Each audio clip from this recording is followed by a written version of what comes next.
in the glittering underbelly of New York's elite society, where fortunes are forged in boardrooms and secrets fester in penthouse shadows, a tale unfolded that would send shockwaves to the corridors of power. Imagine this: a man cloaked in a veneer of grief, standing solemnly at his wife's graveside, his arm linked with a woman whose net worth could eclipse small nations.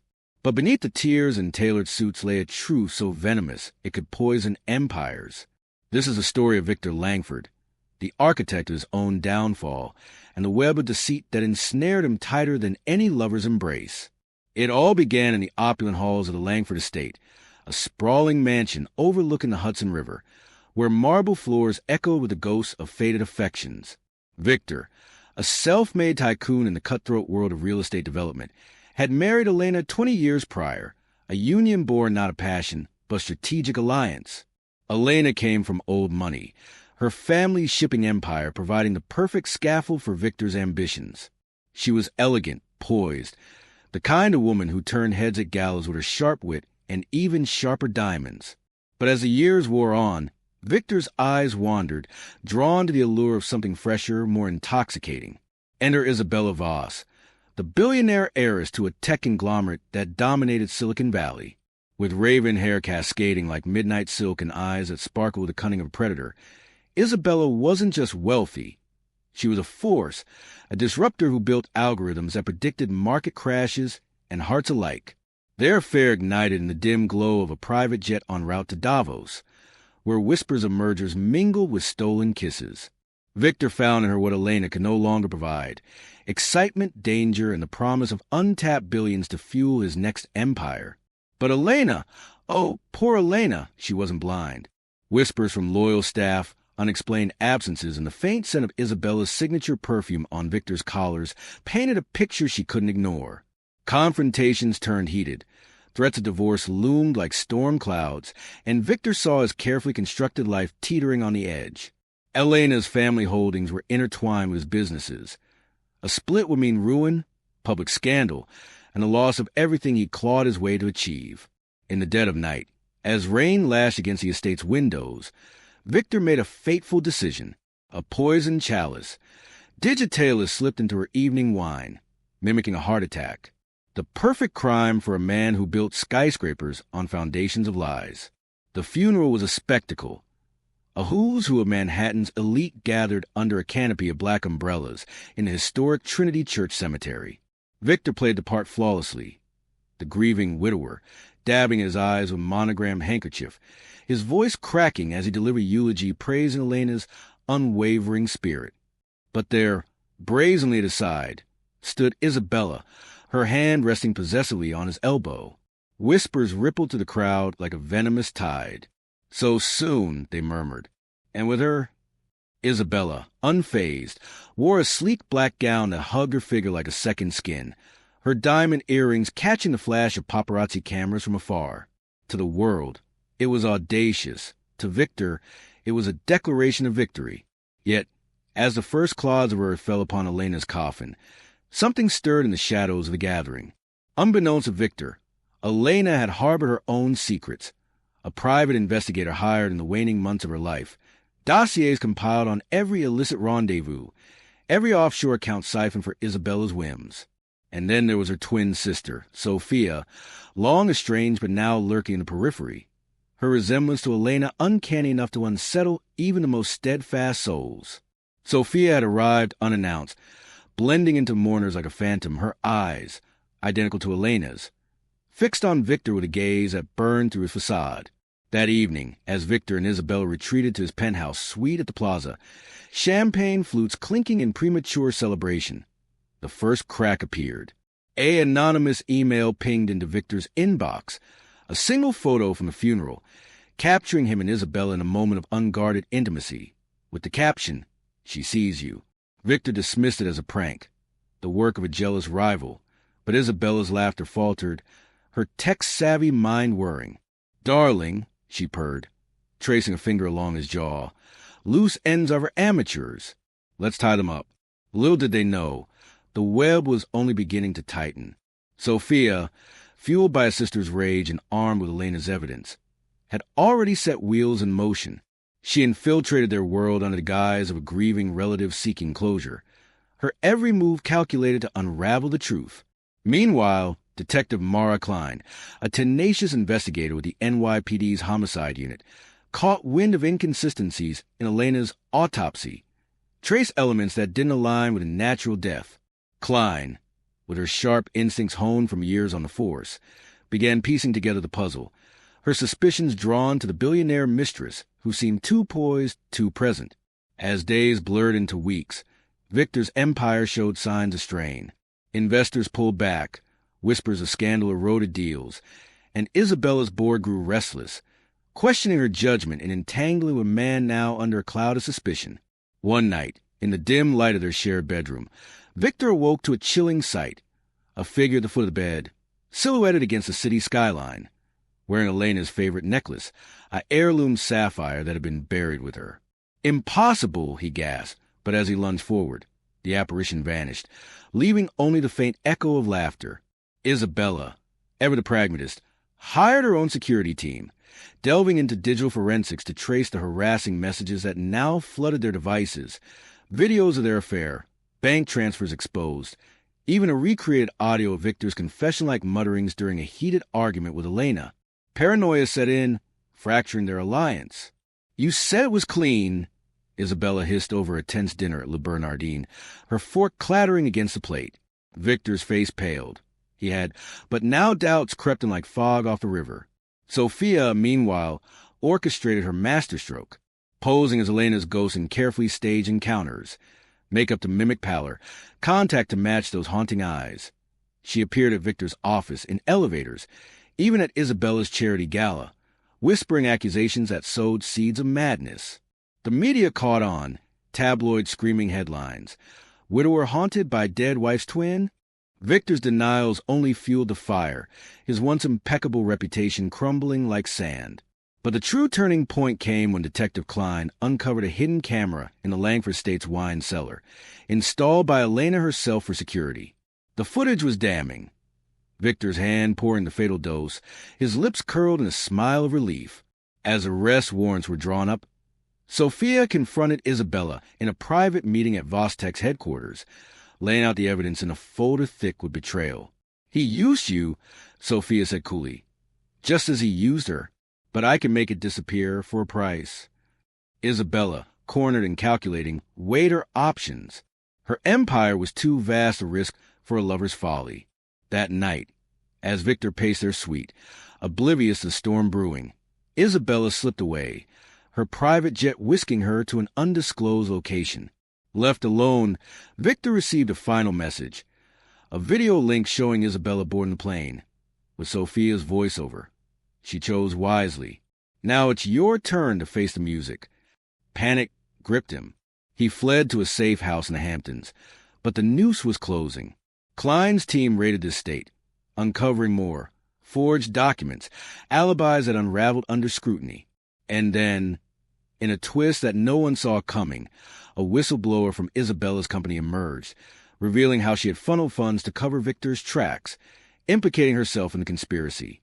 The billionaire Mistress, once untouchable, found her assets frozen, her bored in revolt, as Victor huddled in hiding, the walls echoing with imagined footsteps.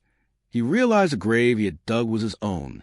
Sophia, now the executor of Elena's will, inherited the shipping empire, her vengeance a slow burn that promised more revelations.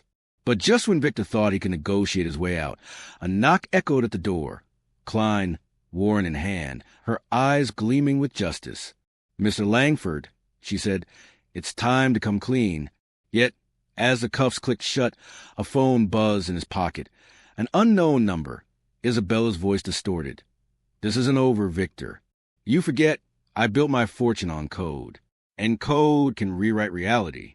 What she meant he couldn't fathom, but as the squad car pulled away, the city lights blurring into streaks, he felt the first tendrils of a larger game unfolding, one where ghosts weren't the only things rising from the dead. The squad car sliced through the rain-slicked streets of Manhattan, red and blue lights strobing across Victor's ashen face as he sat handcuffed in the back seat. Detective Klein rode shotgun, occasionally glancing at him in the rearview mirror with the quiet satisfaction of a hunter who had finally cornered her prey. Victor's mind raced, replaying Isabella's distorted voice. Code can rewrite reality. What the hell did that mean? Was it a threat? A promise? Or just the ramblings of a woman abandoning a sinking ship? By dawn, he was processed at the Tombs, the infamous Manhattan detention complex, fingerprinted, photographed, stripped his bespoke suit for an orange jumpsuit that scratched against the skin like an accusation.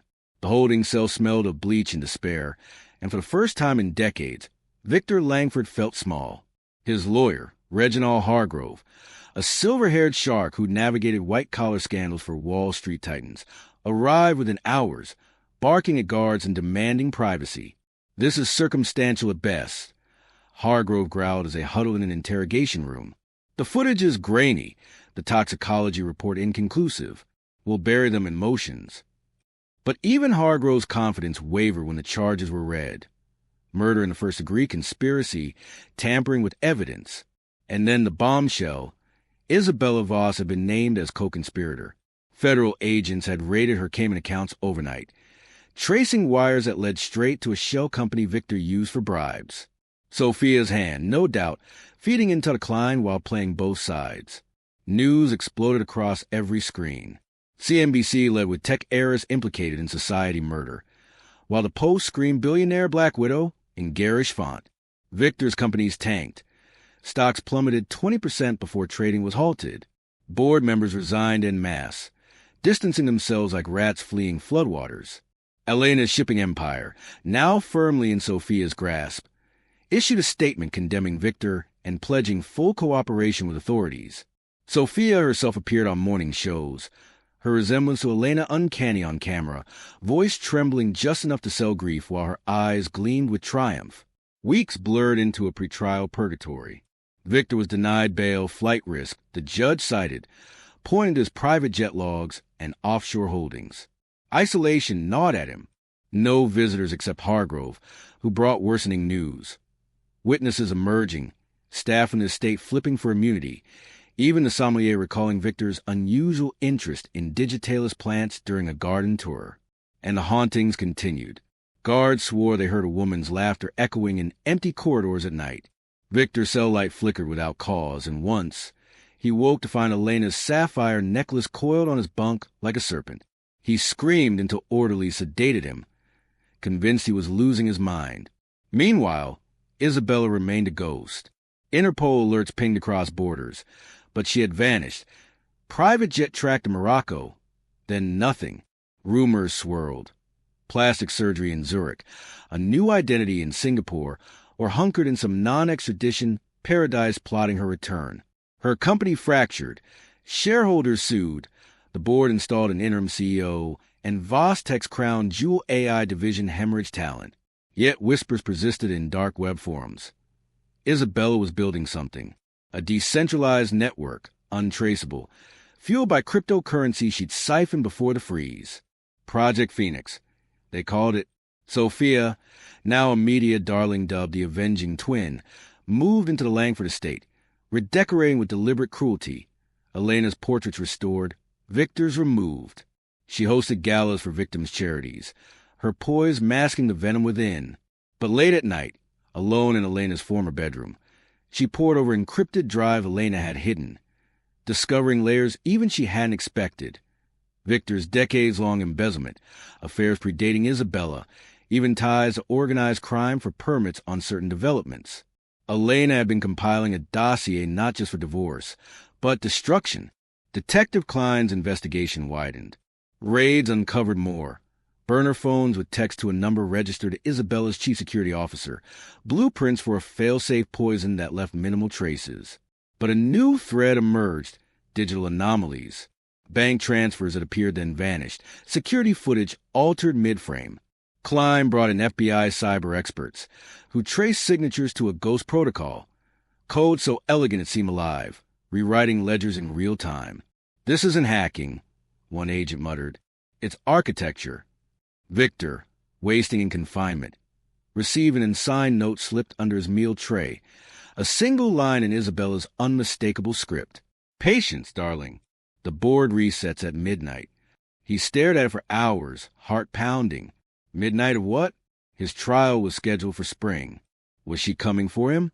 Then, on a frigid February evening, the lights went out across half of Manhattan. Not a storm. Targeted. Grid operators scrambled as substations failed in sequence. A cascade that blacked out Wall Street, Times Square, even the tombs. In the chaos, emergency generators kicked in sporadically. Alarms blared. Guards shouted. Victor's cell door clicked open. Not forced, but unlocked from within the system. He froze, disbelieving, as shadows moved in the corridor. A figure in black tactical gear appeared, face obscured by a mask bearing Vostek's old logo, a phoenix rising. Move, the figure hissed, voice modulated but feminine. A gloved hand pressed a keycard into his palm. Sublevel garage. White van. Go. Victor stumbled into the hallway amid pandemonium. Prisoners rattling bars, officers radioing frantically. Shots echoed somewhere distant. He ran, orange jumpsuit flapping, following glowing exit signs that flickered like breadcrumbs, down stairwells, through service corridors, until he burst into an underground loading bay where a van idled, rear doors ajar. He dove inside, doors slamming as it peeled out into the night. The driver never spoke, navigating blacked-out streets with night vision precision. They emerged in Brooklyn hours later, pulling into an abandoned warehouse along the waterfront. Inside, under harsh fluorescent bulbs, waited Isabella, or what was left of her former self. Hair cropped short and dyed platinum, face subtly altered with fillers and scars from hasty surgery. But those eyes, predatory, brilliant, unmistakable.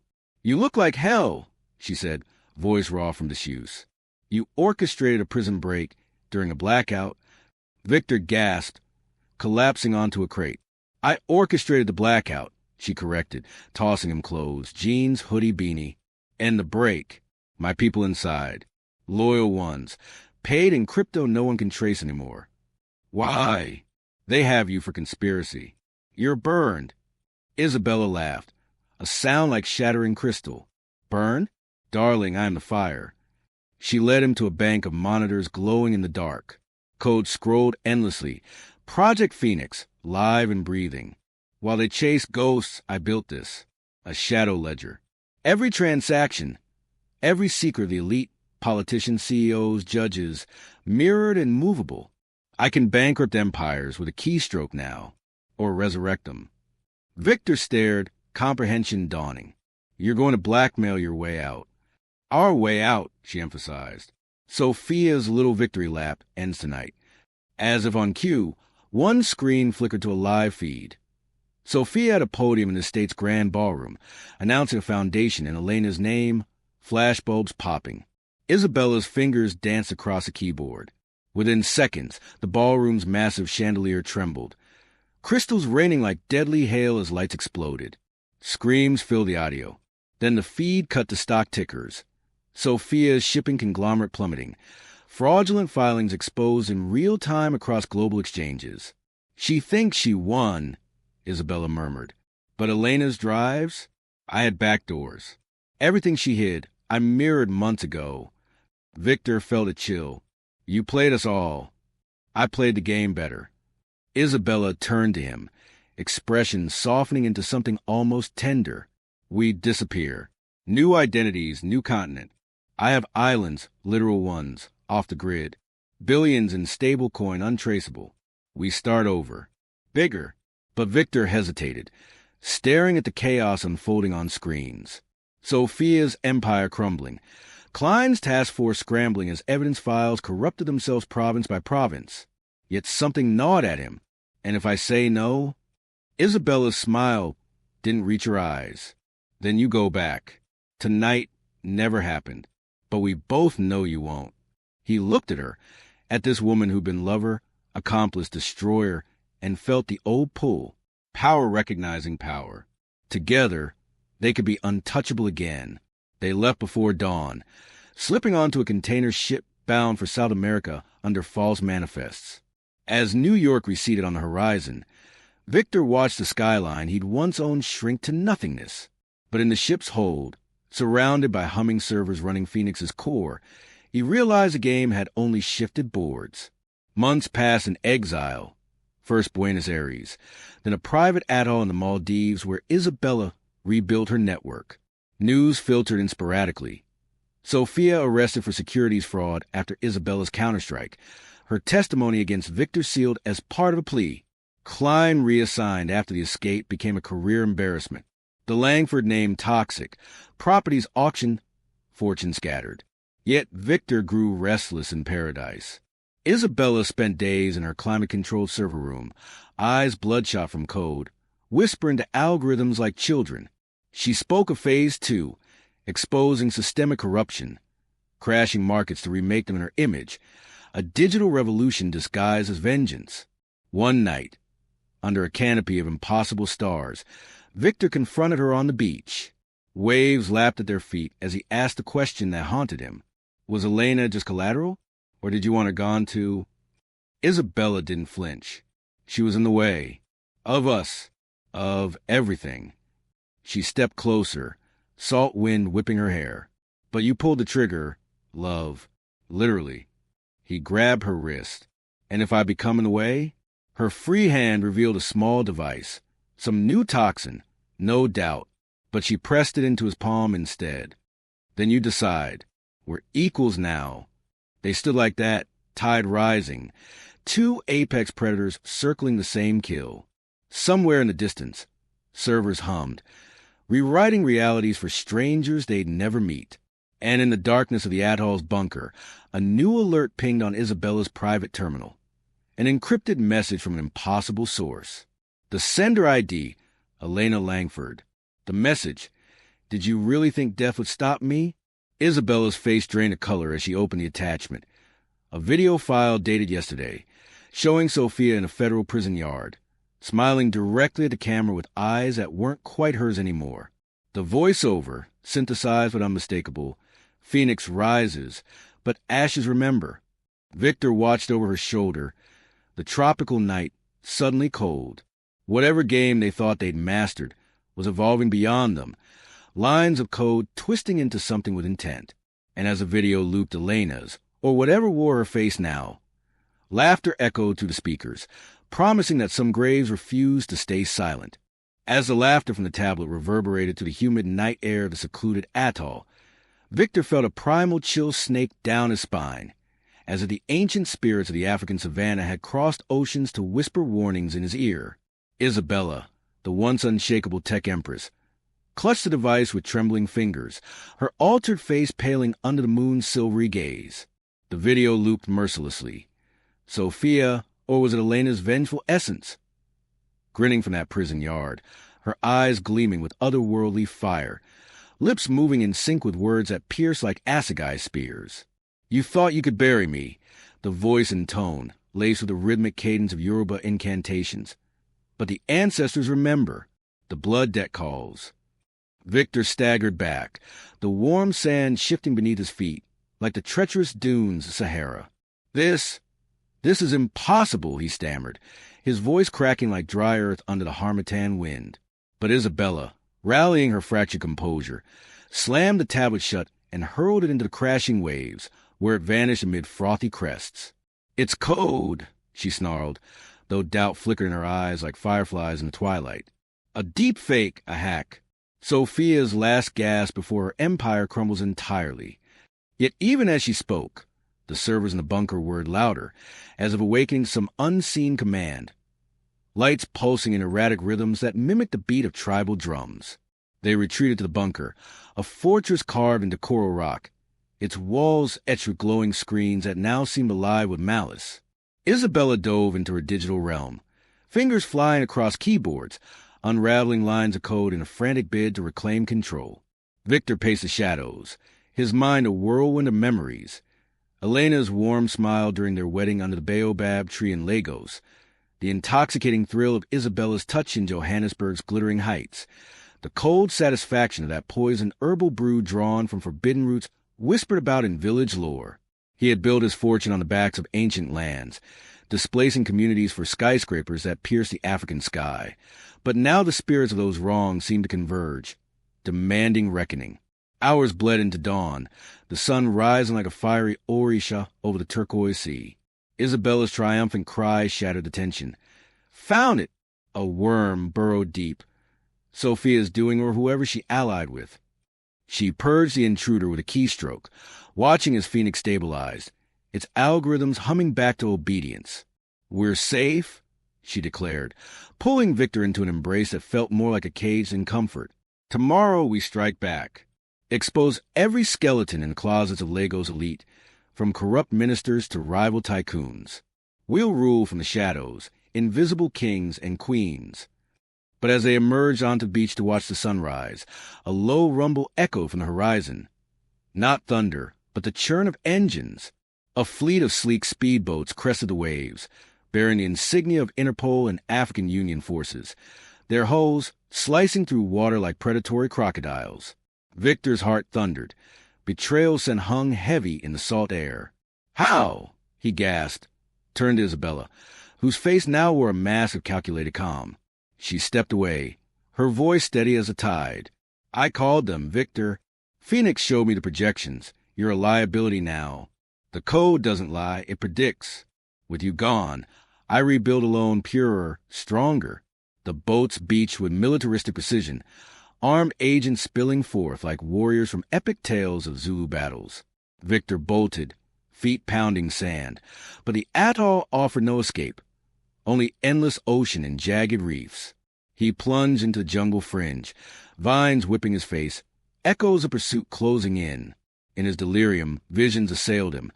Elena rising from the earth, her form wreathed in ancestral glow, whispering, "The circle closes, my love. What you sowed in blood, you reap in chains." Sophia appeared next, her laughter mingling with the calls of exotic birds. Sister's justice flows like the Nile, eternal, unstoppable. Cornered at a cliff's edge, waves roaring below like the Victoria Falls in fury. Victor faces captors. Detective Amina. Wait, no. It was Klein's counterpart, a fierce Nigerian inspector named Zara, her uniform crisp, eyes unyielding as obsidian. Victor Langford, she boomed, voice carrying the authority of chieftains past. Your empire ends here. For Elena, for the lives you shattered. Handcuffs snapped like the jaws of a lion, and as they dragged him toward the boats, he caught a final glimpse of Isabella, standing aloof, negotiating her own immunity with a tablet in hand. Phoenix's leverage buying her freedom. The journey back to the mainland was a blur of humiliation. Shackled in a hold that reeked of diesel and defeat, Victor listened to the agents recount his fall. Sophia had survived Isabella's digital assault, her plea deal exposing deeper webs. Victor's ties to illicit diamond trades in Sierra Leone, Isabella's funding of cyber mercenaries across the continent.